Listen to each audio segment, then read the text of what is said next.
మీరందరూ సహకరించండి, మీరందరూ ఆలోచన చేయండి. నేను రాష్ట్రం నలుమూలలో తిరిగినా ఈ శాసనసభ నియోజకవర్గంలో మీకు అండగా తిరుపతి రెడ్డి గారు ఎప్పుడు అందుబాటులో ఉంటాడు. మీకు ఏ కష్టం వచ్చినా, ఏ సందర్భం వచ్చినా, ఏ పదవి ఉన్నా లేకపోయినా మీకోసం ఎప్పటికప్పుడు ఎవరికి ఏ కష్టం వచ్చినా, ఏ ఇంట్లో పెళ్ళున్నా, ఏ ఇంట్లో ఏ ఇబ్బంది ఉన్నా మా సోదరుడు మీకు అండగా నిలబడ్డాడు. ఆయన రామారావు అంటున్నాడు ఏం పదవి ఉందని. నేను అడుగుతున్నా దిక్కుమాలినోని, మీ అన్నదమ్ములలో ఉన్నోళ్ళందరికీ పదవులు తీసుకున్నావు.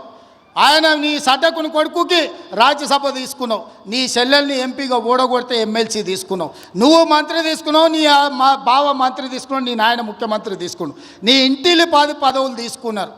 కానీ మేము ఏ పదవి తీసుకోకుండా ప్రజలకు సేవ చేస్తే దాన్ని కూడా తప్పు అంటున్నారు. పదవులు తీసుకోవడం తప్ప, కుటుంబం దోసుకోవడం తప్ప, ఏ పదవి ఆశించకుండా ప్రజలకు అందుబాటులో ఉండి ప్రజల మేలు కోసం ఒకవేళ నేను రాష్ట్రం మొత్తం నలుమూలలు తిరిగే బాధ్యత నేను తీసుకుంటే నా కుటుంబ సభ్యులు మీకు అండగా నిలబడితే కూడా వాళ్ళ కళ్ళల్లో నిప్పులు పోసుకుంటున్నారు. మీరు ఆలోచన చెయ్యండి. వాళ్ళ ఇంట్లో ఆయన ముఖ్యమంత్రి, అల్లుడు మంత్రి, కొడుకు మంత్రి, బిడ్డ ఓడిపోతే ఎమ్మెల్సీ, సడ్డకుని కొడుకు రాజ్యసభ, వాళ్ళ చుట్టపోళ్ళు అందరూ మంత్రులైనరు.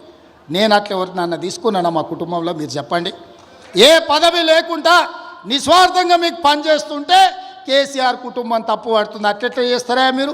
ఏ పదవి తీసుకోకుండా మేము చూడు ఎన్ని తీసుకున్నామో ఎంత దోసుకున్నామో చూడమంటారు. మీలాంటి పదవులు తీసుకోనికే దోసుకోనికే మేము పోటీ పడం చంద్రశేఖరరావు. మా విధానం అది కాదు. మమ్మల్ని నమ్మిన ప్రజలకు అండగా నిలబడి, వాళ్ళ కష్టం వస్తే కష్టాలలో వాళ్ళ తోడుగా నిలబడి, వాళ్ళ కోసం కొట్లాడి, వాళ్ళ కోసం రక్తం చిందించే నాయకత్వం మాది. మిమ్మల్ని నమ్ముకున్న వాళ్ళని మోసం చేసి దోసుకునే నీతి మీది. మీకు మాకు తేడా ఉంది. మేము మీలాక కాదు. నేను నికార్స్గా నిక్కచ్చిగా చెప్తున్నా, మీలాక పదవులు కొల్లగొట్టడానికి, రాష్ట్రాన్ని దోసుకోవడానికి నా కుటుంబం లేదు. నా కుటుంబం నాకు మీరు ఆశీర్వదించే అవకాశం ఇచ్చినందుకు మీకు అండగా నిలబడాలని సమయం ఇస్తున్నారు. ఇన్నేళ్ళైంది నేను మీకు ఇక్కడికి వచ్చి. ఈడున్న వాళ్ళందరూ నన్ను వ్యతిరేకించేటోళ్ళు రాజకీయంగా కూడా నియోజకవర్గంలో ఎవరి దగ్గరైనా ఒక్క రూపాయి ఎప్పుడైనా ముట్టుకున్నానా మీరు చెప్పండి.